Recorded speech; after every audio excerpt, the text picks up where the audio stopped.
श्री कृष्ण कहते हैं, वह जो सभी इच्छाएं त्याग देता है और मैं और मेरा की लालसा और भावना से मुक्त हो जाता है, उसे शांति प्राप्त होती है। कर्म मुझे बांधता नहीं, क्योंकि मुझे कर्म के प्रतिफल की कोई इच्छा नहीं। कोई भी इंसान जन्म से नहीं बल्कि अपने कर्मों से महान बनता है। मेरा तेरा छोटा बड़ा अपना पराया मन से मिटा दो, फिर सब तुम्हारा है और तुम सबके हो। क्रोध से भ्रम पैदा होता है, भ्रम से बुद्धि व्यग्र होती है। जब बुद्धि व्यग्र होती है तब तर्क नष्ट हो जाता है। जब तर्क नष्ट होता है तब व्यक्ति का पतन हो जाता है। जो लोग हृदय को नियंत्रित नहीं करते हैं, उनके लिए वह शत्रु के समान काम करता है। धन और स्त्री सब नाश रूप है, मेरी भक्ति का नाश नहीं है।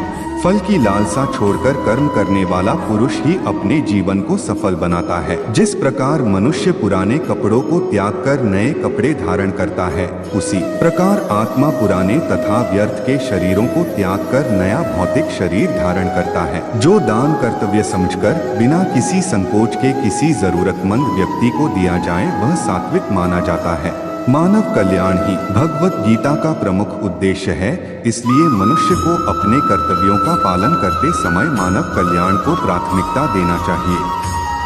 न तो यह शरीर तुम्हारा है और न ही तुम इस शरीर के मालिक हो। यह शरीर 5 तत्वों से बना है, आग, जल, वायु, पृथ्वी और आकाश। एक दिन यह शरीर इन्हीं 5 तत्वों में विलीन हो जाएगा।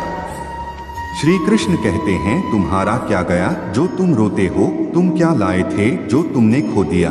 तुमने क्या पैदा किया था जो नष्ट हो गया? तुमने जो लिया यहीं से लिया, जो दिया यहीं पर दिया।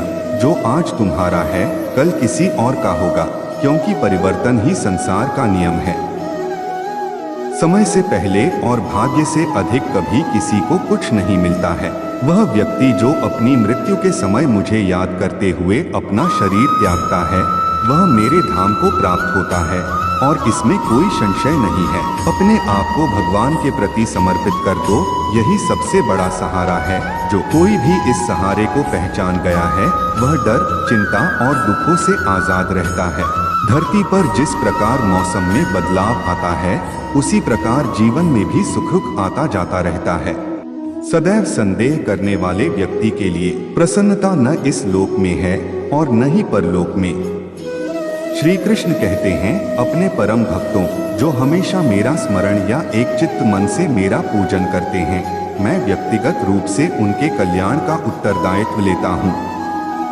जो मनुष्य किसी दूसरे व्यक्ति को हानि नहीं पहुंचाता, जो मनुष्य किसी भी परिस्थिति में दुखी नहीं होता और दुख और खुशी के समय में एक समान व्यवहार करता है, वह व्यक्ति मुझे प्रिय होता है। अपने अनिवार्य कार्य करो, क्योंकि वास्तव में कार्य करना निष्क्रियता से बेहतर है। धन्यवाद। शेयर कीजिए और सब्सक्राइब जरूर कीजिए ताकि आपके लिए ऐसी और भी बेहतरीन गीता श्लोक आपके पास तक पहुंचा सके।